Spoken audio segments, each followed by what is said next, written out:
You just never You don't know. watch You know, this. someday Bob's going to be off his rocker, and a lot of this chit chat that we're doing is going to just show up somewhere. Oh, it's in the archives. Absolutely.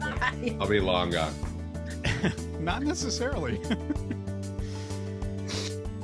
All right, let's go. Right. Should we do this? Yes, I'm ready. I think I'm ready too. Morning, Go ahead. Chris. Good morning, Sarah. How are you? I'm doing all right. Yeah. Yeah. Time to be done. It's time to be done. Yeah. I think we're on, 15 months straight of staring into Zoom screens, and it's time to get away from Zoom legislating and reconnect with our families and our communities. And I'm at the time of year where these bills that I worked hard on in February, I've sort of forgotten about. And then I'm like, oh my God, I got to make sure that's going to work. Yep. And all these little catch-up things, but a few victories here and there. How about you? Yeah, I'm feeling pretty good about the progress of my projects. We just did some work on one of your Senate bills yesterday, passed second reading on the floor of the House, the new definition of a dealer to allow for companies that do direct-to-consumer sales to come in and open up a service center. There's lots of reasons why our laws have evolved to require that if a manufacturer is going to open up a service center, they have to, jump through certain hoops. And we've got all of these new models of selling or leasing cars that don't require that actual, dealership footprint, because they're not putting in a paved parking lot with 40 models to choose from. No showroom. Yeah. And so right now, like Tesla is one example. There's a truck coming in. These folks take their cars to Albany or New Hampshire to get serviced, right? Yeah, and boy, I think that's just crazy to send our neighbors out of state, because of course when they're having to get their car serviced, it's like a full day enterprise. It's not like you can just drop it off at the dealer and go go to work for a few hours and go back and pick it up. So the idea that we would pass this change in law to allow these companies to open up repair centers here in Vermont is good for the Vermont economy, good for Vermonters who are driving these vehicles, and I think a win-win in terms of helping people feel like it's a little less of a barrier to get into that electric vehicle, because now I don't have to commit to driving to Boston to have it fixed. Yeah, good jobs. We like jobs. Yeah. We like making it easier for people to get into electric vehicles, and the future. I mean, what do I know? But seems like there will be likely more brands that are springing up that are electric vehicles. I mean, you are seeing them coming down the pipeline. So yeah, with all of the states who are, starting to contemplate saying we're just gonna no longer allow the sale of internal combustion engines after 2035. I hope we'll work on that next year, by the way. But that's great. I heard that was in a bit of controversy, but then did it pass smoothly? How'd it go? Yeah, it came out of committee 11-0. I think it just took a little bit of extra time. Yeah. And what's interesting is, we, as when you're considering things in committee, you hear from the groups in Vermont who are, sort of stakeholders. And I think it just took a little while for the Automobile Dealers Association to get to the members of the House Transportation Committee and say, you know what, guys, we actually support this. We think it's a good idea. Good. Well, that's great. Well, we advanced the Senate side, the contractor bill. So helping us have a little link with carpenters and contractors and help them, stay up to date on code changes and help, the general education process that you and I talked about a lot last year with plumbers and electricians and others, now also looping in contractors. So hopefully that got out of the committee yesterday, I think. The Senate has passed this in years past, so I'm hoping that can get to the governor. Yeah. Does it have to go through a couple of your money committees first? Probably. Yeah, I would guess it comes to finance because there is a $35 fee or something. Yep. But that's just in time, right? It's for folks watching. We run into a calendar buzzsaw at this Right. time of year, and a day can cost you a lot. I had a real adventure this week. Speaking of days, with miscellaneous energy bill that came to us. It was sort of nothing, just little technical changes, and I had a bill to um, make it clear how we tax storage. So when, this is counterintuitive in a way, but developers, solar and storage developers, battery developers are saying, we don't mind being taxed. We want some certainty. We want to understand.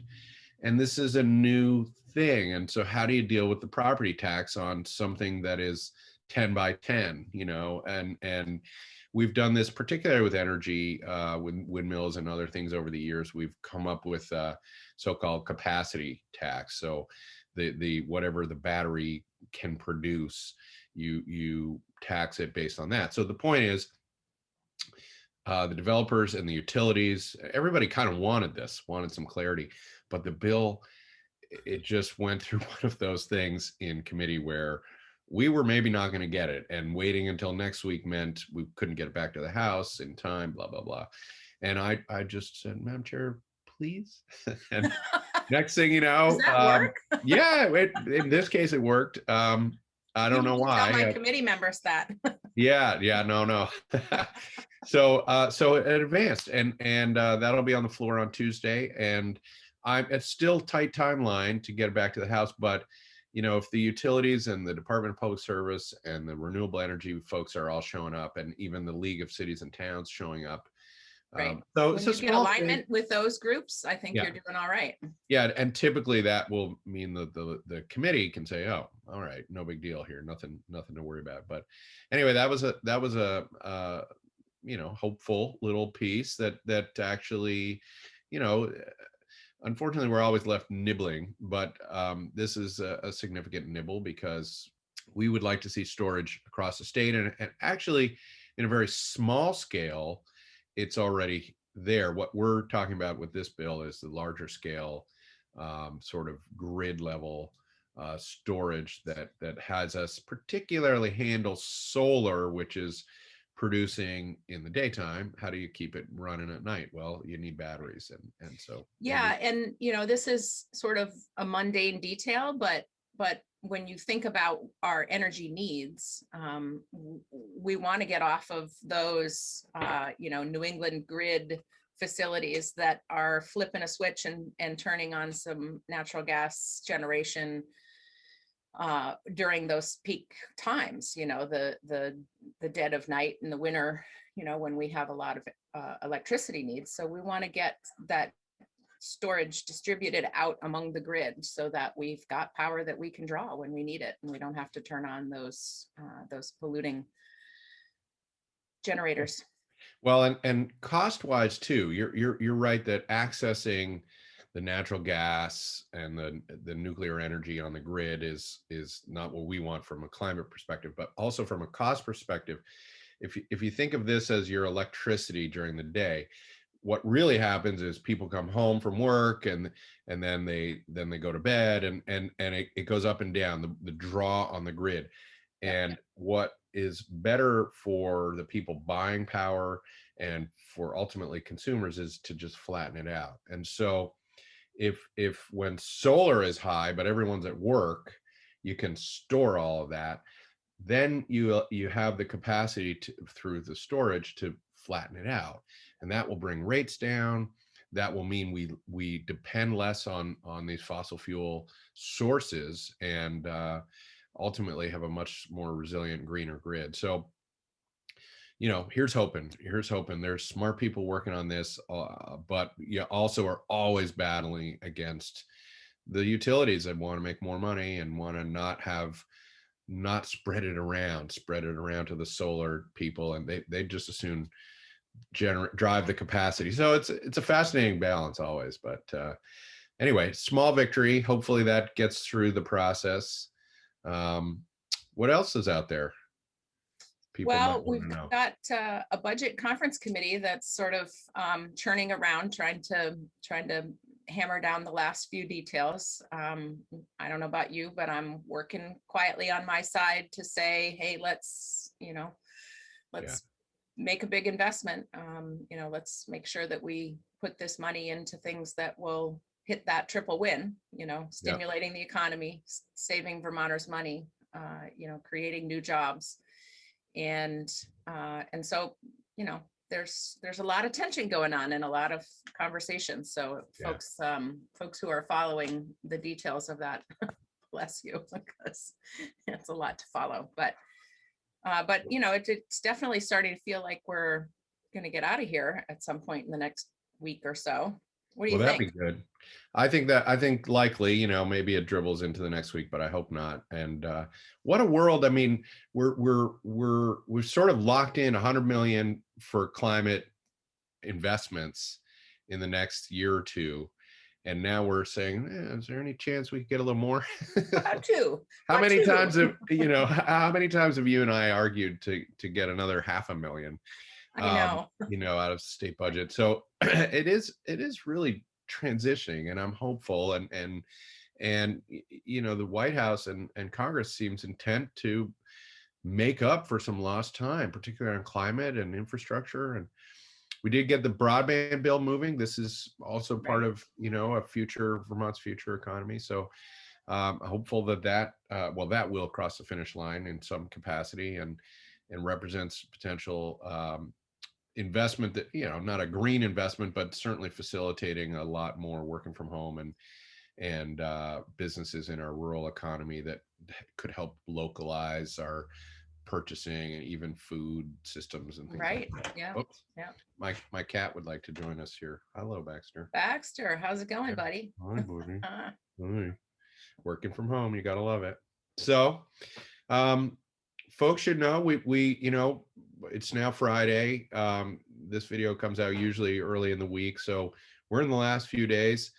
It's still time to reach out to legislators and push investments in climate and all the other stuff that you're watching. Local food is moving. Maybe, that's the other one. I'm pleased with this.